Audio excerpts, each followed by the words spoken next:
Welcome to the table, the podcast where we share real stories, struggles, and victories as we walk together in faith. The season is changing. We can see it and feel it.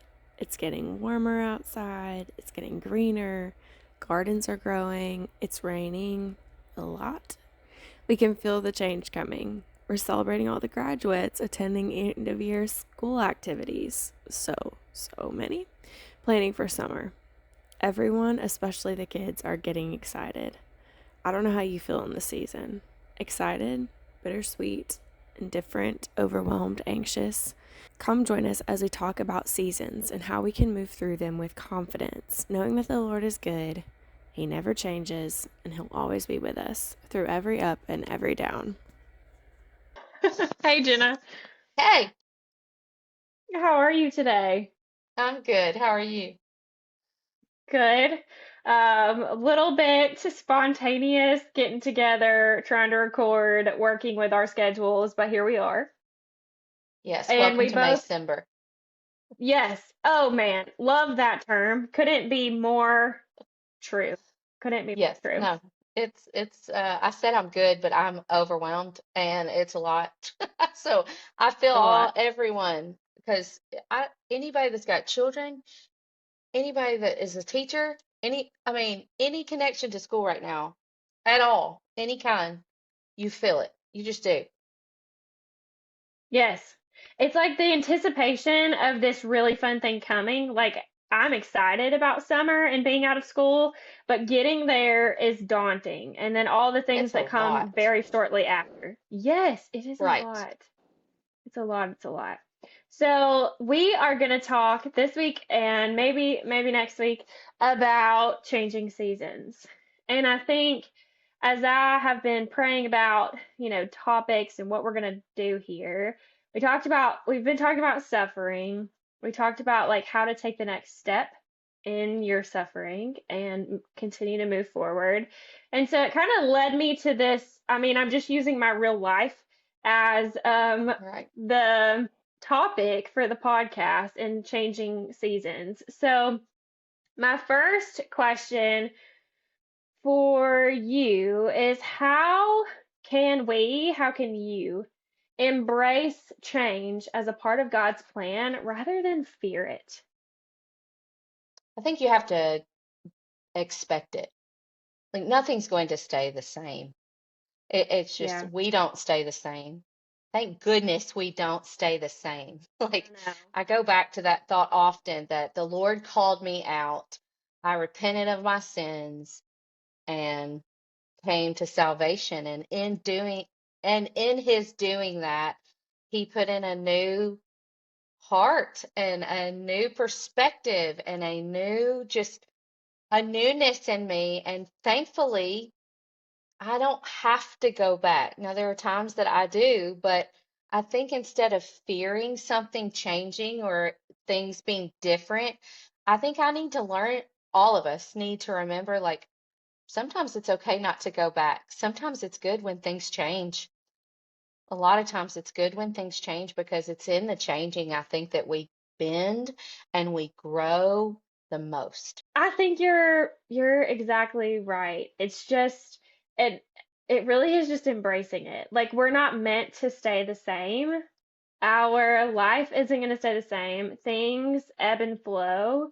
There are seasons in scripture. It talks about how there's different seasons for different things and there's a time for everything. And so if our expectation is just things are going to be different, things are going to change, and I just need to trust in the Lord to carry me through, then it might make it easier. Might make it feel easier.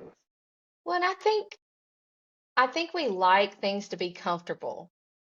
I think as Oh humans, yeah. we like to be comfortable. We like to be set in our ways. We like things the way we like them, and we don't want that to change.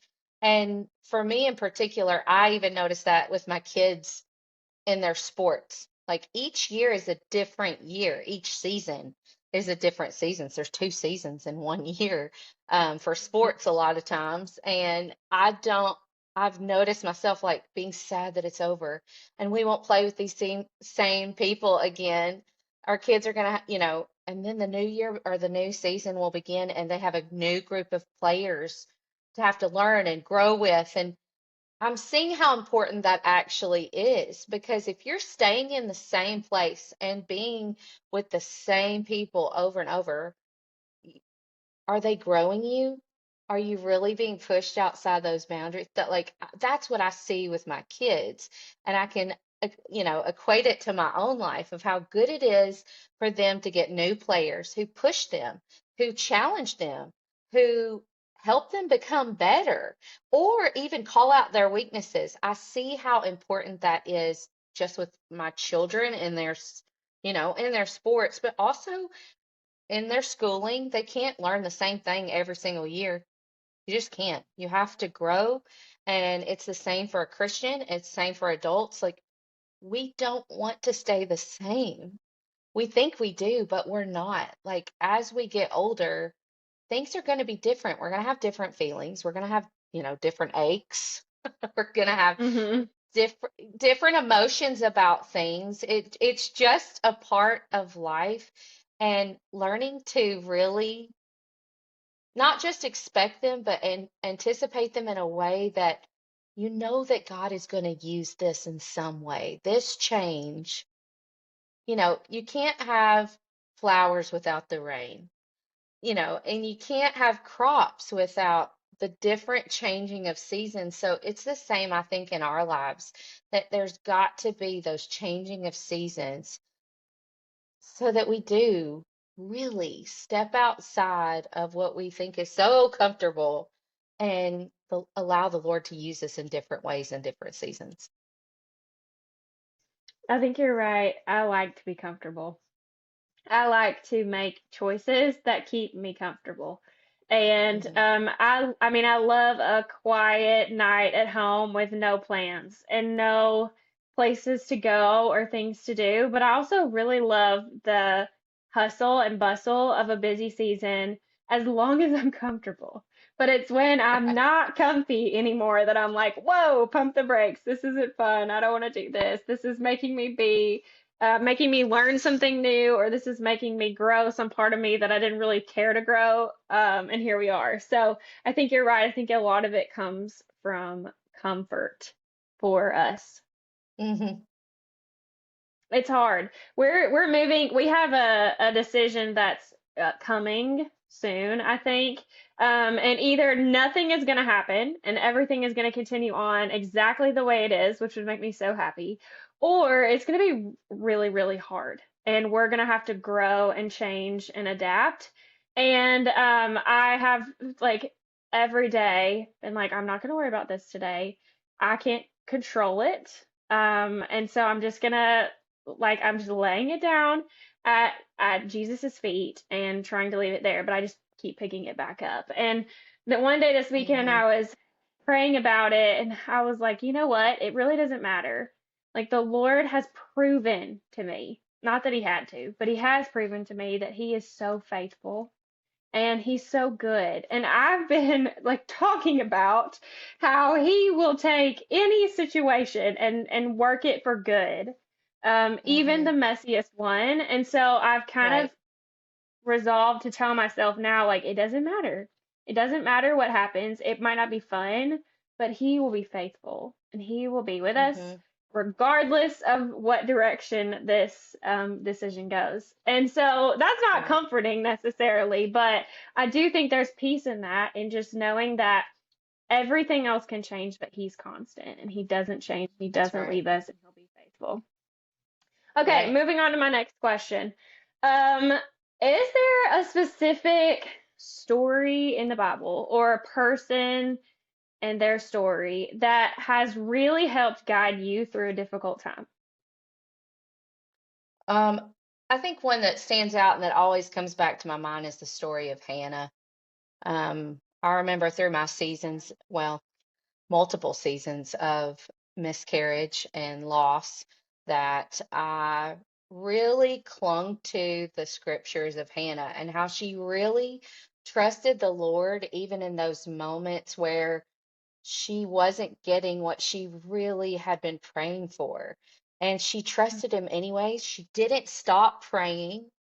her want didn't change. She still wanted children, but she continued to trust the Lord. She continued to serve her husband. She continued to go to the temple and pray.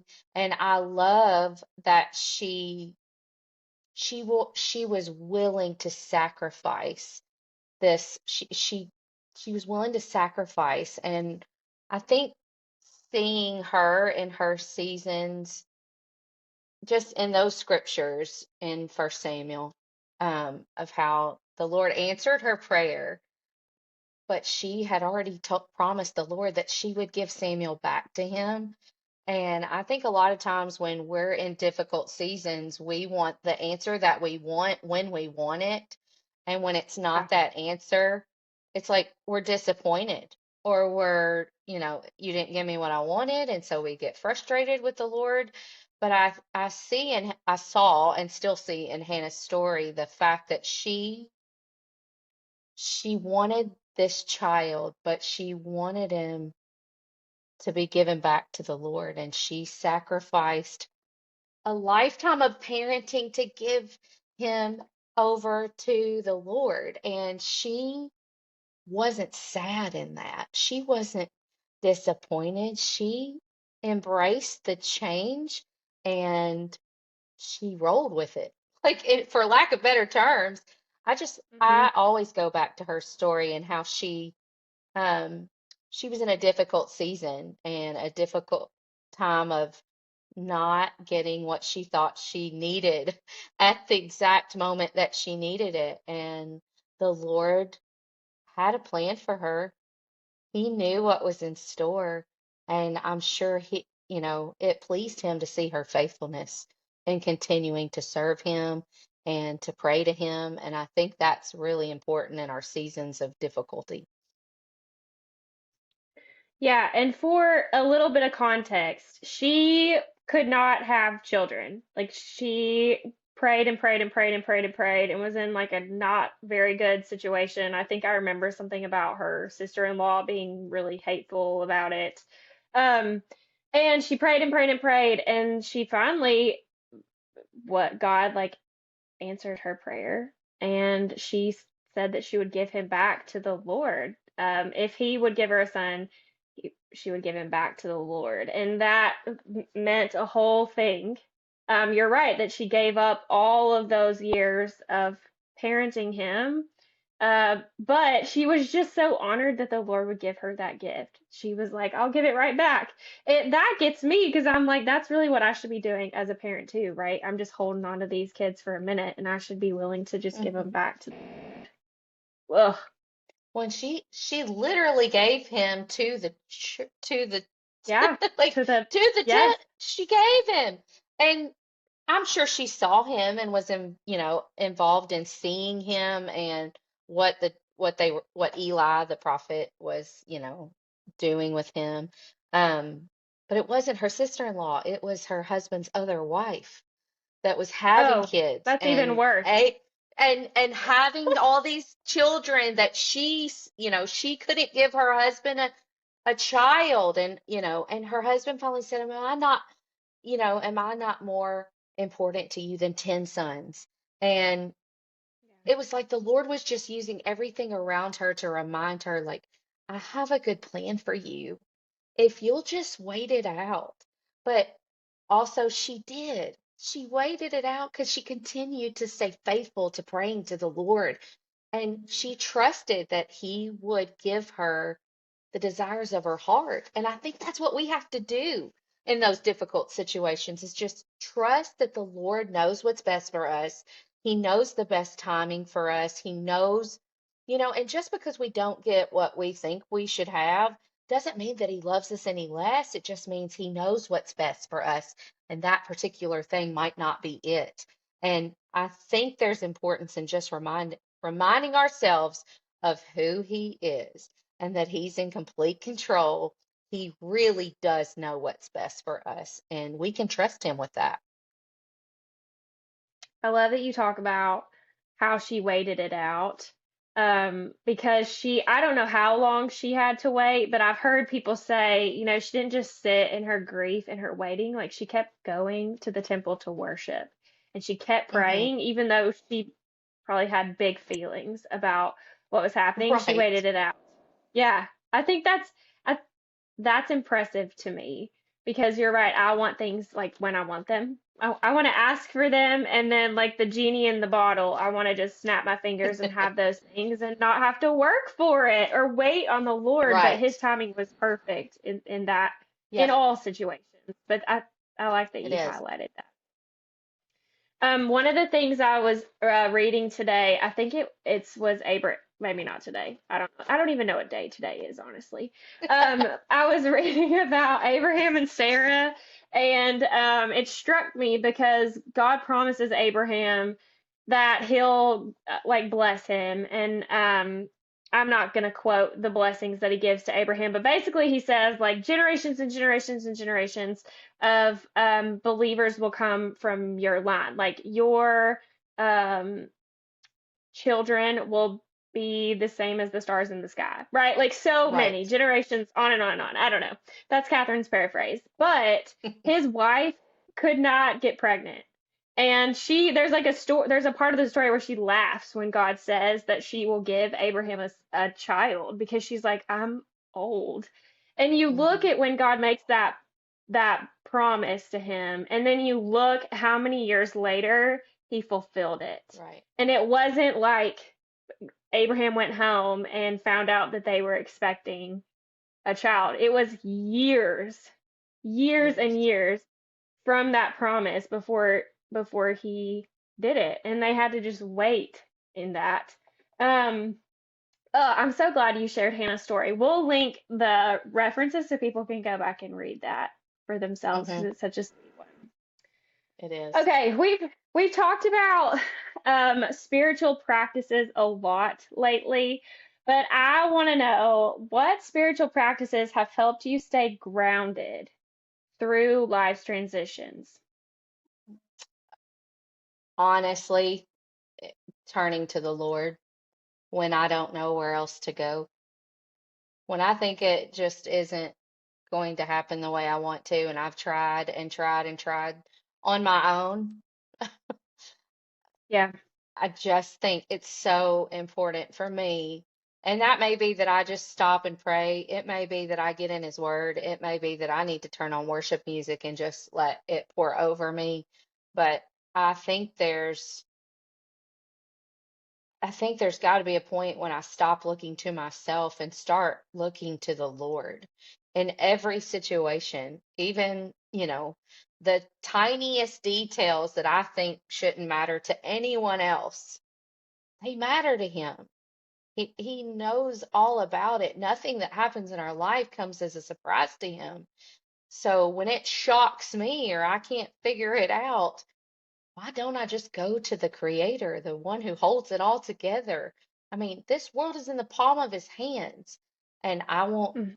I think I shouldn't take these things to Him. I think that's the practice that I have tried to start, especially with becoming a parent, um, because you Yeah. really realize how little control you have when you become a parent. Um, Hmm.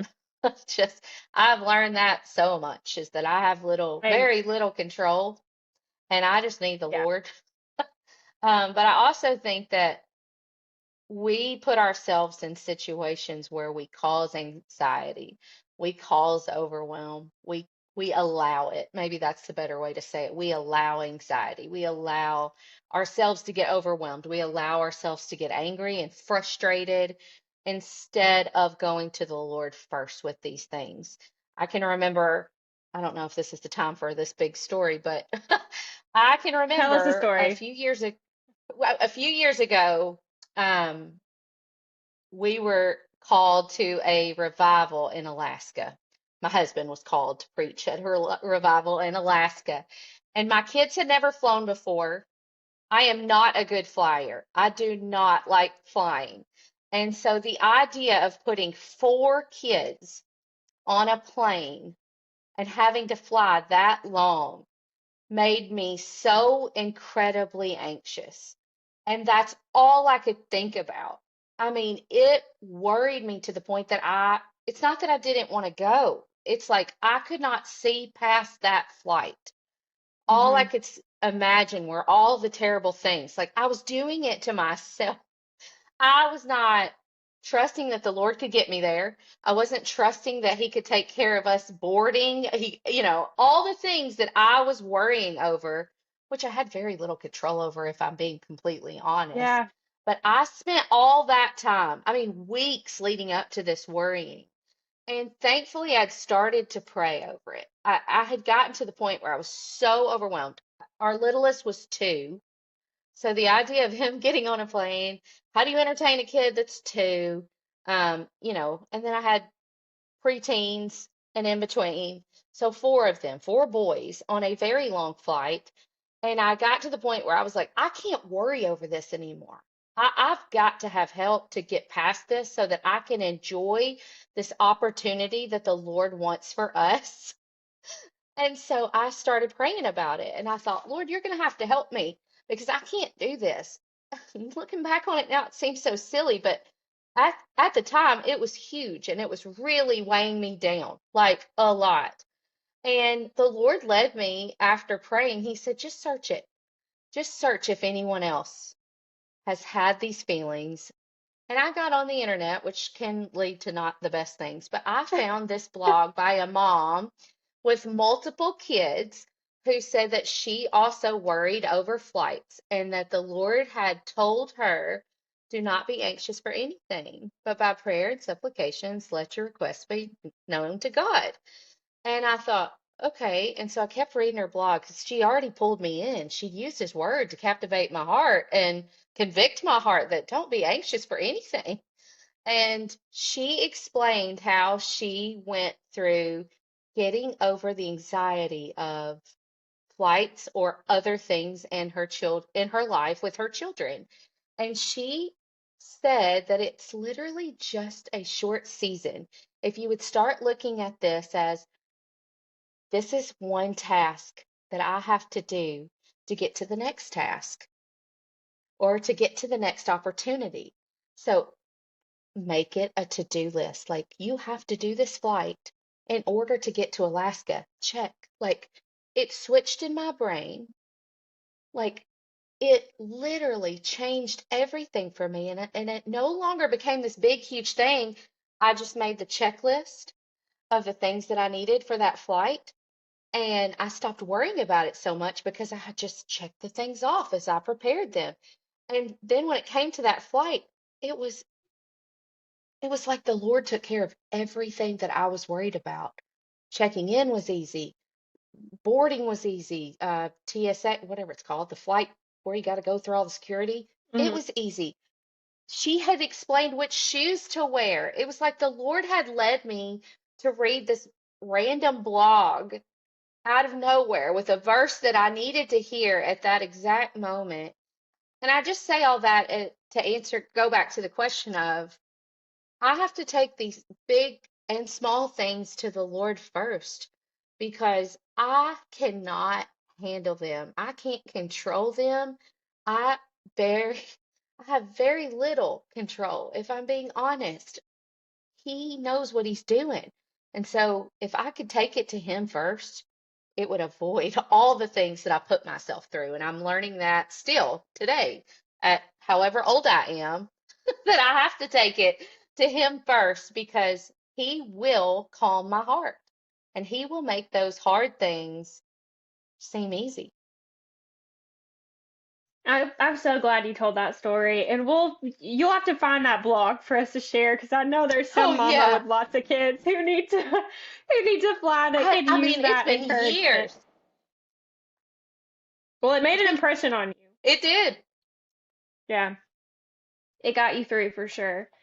And I think Hmm. that's such a sweet example of how the Lord orchestrates all the things around us to accomplish the things that He calls us to, right? Like it probably, Right. I don't know, it probably was a choice for you to go or not, and you went. You wanted to go to be with Brian and support him on this thing that the Lord had called him to. And was it a great, like, did you guys have a great trip?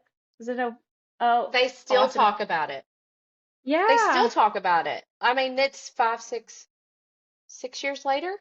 And our kids still talk about that being the best trip we've ever had because the Lord allowed us to have that trip. Was it easy? No. Having four kids in a totally different state was difficult, obviously, but at the same time, I just see that that was something the Lord wanted for us at the time. And if I would have allowed I could have enjoyed it a whole lot more in the beginning if I would have just given it to him and he would have prepared, he would have prepared me and helped me find that blog even sooner. And it wouldn't have been such a big Yeah. deal. Has it helped you in like trips that have come after?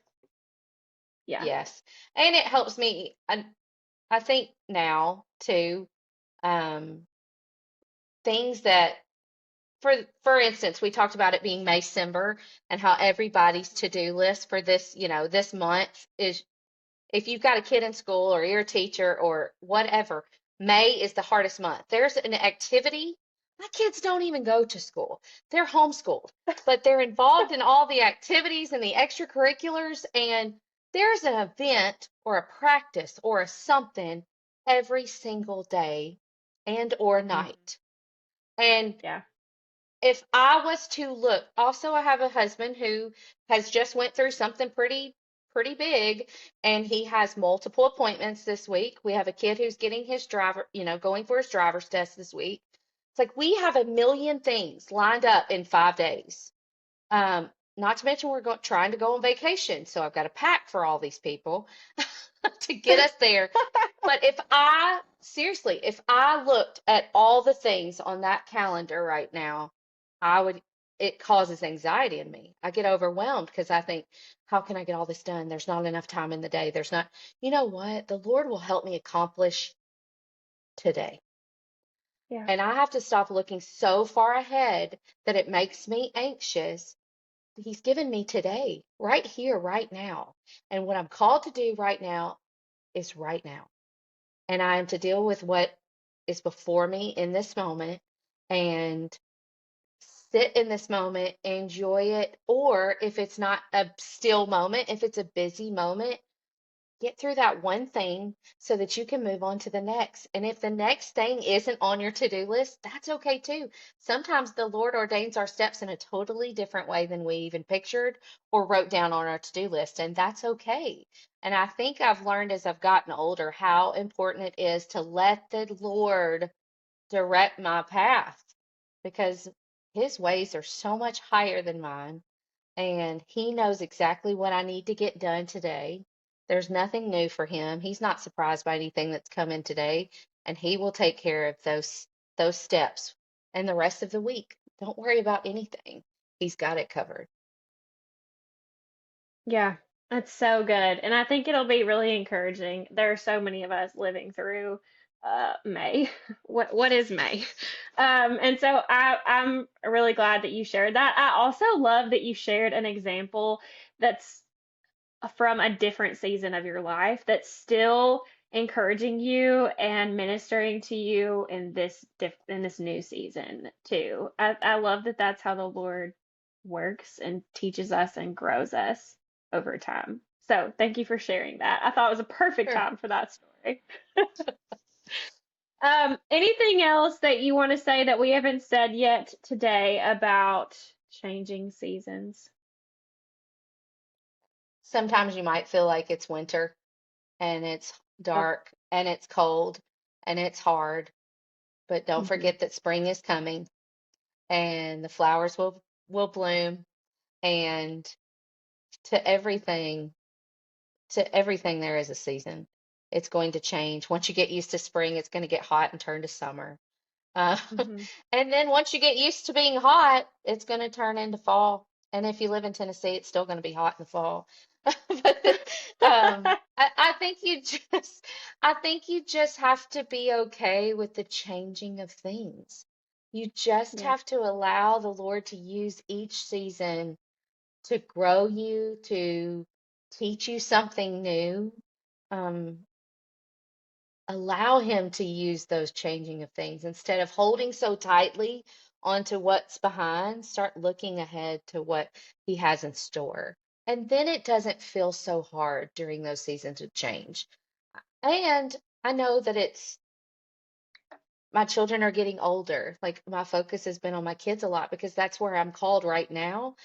And they're getting older, and that means I am too. But I see that these seasons get harder. Things really do change, but there's a sweetness in them too, to watching those changes happen, and the Lord letting you witness it all.